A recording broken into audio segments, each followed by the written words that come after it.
रोज़ा हमें ये सिखाता है अगर अल्लाह के हुक्म पर हम खाना छोड़ सकते हैं, पानी छोड़ सकते हैं, बीवी हलाल है बीवी को के करीब नहीं जाते, खाना हलाल है खाना नहीं खाते, पानी हलाल है पानी नहीं पीते, अगर अल्लाह के हुक्म पर हलाल छोड़ सकते हैं तो बीड़ी पीने वालों तुम बीड़ी क्यों नहीं छोड़ सकते, सिगरेट पीने वालों तुम सिगरेट क्यों नहीं छोड़ सकते, तंबाकू खाने वालों तुम तंबाकू क्यों नहीं छोड़ सकते, और शराब पीने वालों तुम शराब क्यों नहीं छोड़ सकते। जब अल्लाह के हुक्म पर 1 महीने के तुम हलाल छोड़ सकते हो तो जो चीजें हराम है, जो चीजें नुकसानदेह है, जो चीजें तुम्हारी सेहत के लिए हानिकारक है, जो तुम्हारे शरीर को नष्ट कर रही है, बर्बाद कर रही है, वो गुटखा, वो खैनी, वो तंबाकू, वो सिगरेट, वो बीड़ी तुम क्यों नहीं छोड़ सकते हो।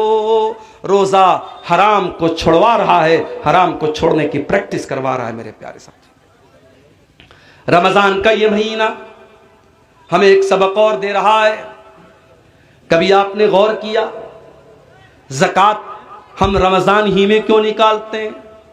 सारे मदरसे वाले अपने चंदा करने के लिए सफीरों को रमज़ान में ही क्यों भेजते हैं?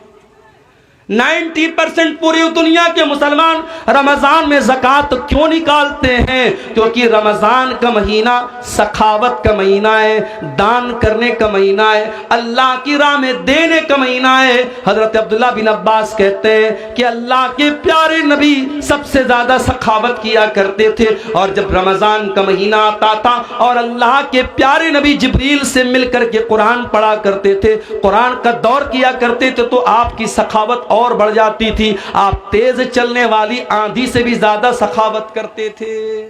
रमजान में सखावत करो मेरे साथियों।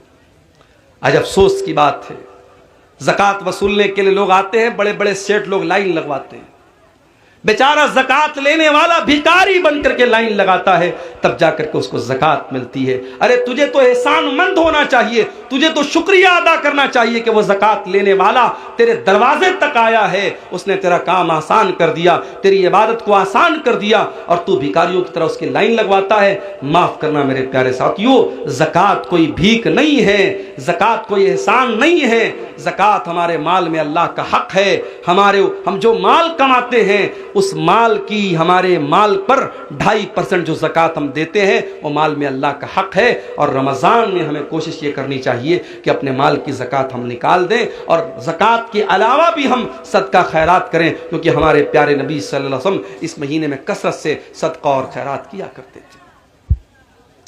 रमज़ान का ये महीना एक सबक हमें और भी देता है।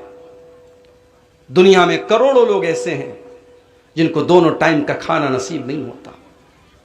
हम और आप आराम से अपने घर में देसी मुर्गा खा रहे हैं, गाय का गोश्त, जो भी आपके यहां जानवर ज़बा होता है, आप हलाल जानवरों का गोश्त खाते हैं, जो भी आपको अल्लाह ताला ने नेमतें दी आप उसको खाते हैं।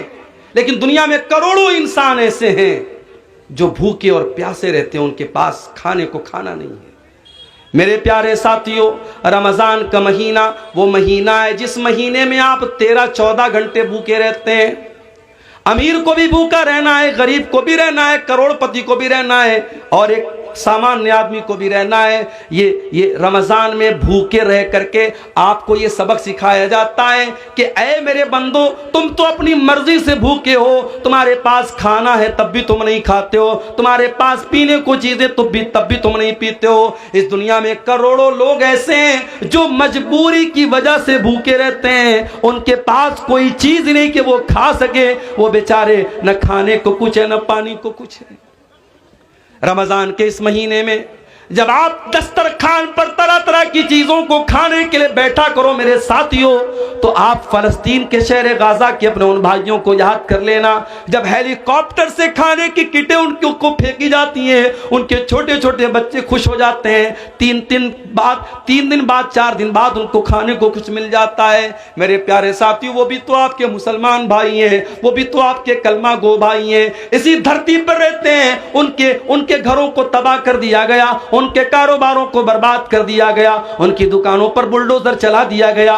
उन अपने गरीब और मजबूर भाइयों को याद करने का महीना है रमजान का महीना। उन भूखों की भूख का एहसास हमको दिलाता है और ये एहसास होता है कि अल्लाह हम तो अपनी मर्जी से भूखे हैं, ये तो बेचारे मजबूरी में भूखे हैं। उन भूखों को खाना खिलाने की फिक्र करने का जज्बा रमजान हमारे अंदर पैदा करता है। इसीलिए अल्लाह के प्यारे नबी ने रमजान के महीने में रोजेदार को इफ्तार कराने की बहुत फजीलत बयान की और आपने कहा मन फत्तर साइमन, जो किसी रोजेदार को इफ्तार कराता है तो जितना रोजा रखने वाले को सवाब मिलेगा उतना ही इफ्तार कराने वाले को सवाब मिलेगा। मेरे प्यारे साथियों, रमजान में हमने साउथ इंडिया में देखा कि लोग रात रात भर सहरी खिला रहे हैं, इफ्तार का इंतजाम करा रहे हैं। हरम के अंदर आप कभी रमजान में आपको उम्रा करने का मौका मिले, आप जाके देखिए, कहीं पे बिस्किट बट रहा है, कहीं पे केक बट रहा है, कहीं पे खजूर बट रही है, कहीं पे जमजम बट रहा है। कितने अल्लाह के बंदे करोड़पति लोग हैं, वो लोगों को बांट रहे हैं कि रोजेदारों के इफ्तार में मेरा भी पैसा शामिल हो जाए, रोजेदार के हलक में मेरे भी खाने पीने की चीजें पहुंच जाएं। मेरे प्यारे साथियों, ये जज्बा रमजान हमें अपने अंदर पैदा करने की, हमें जज्बा हमारे अंदर पैदा करता है।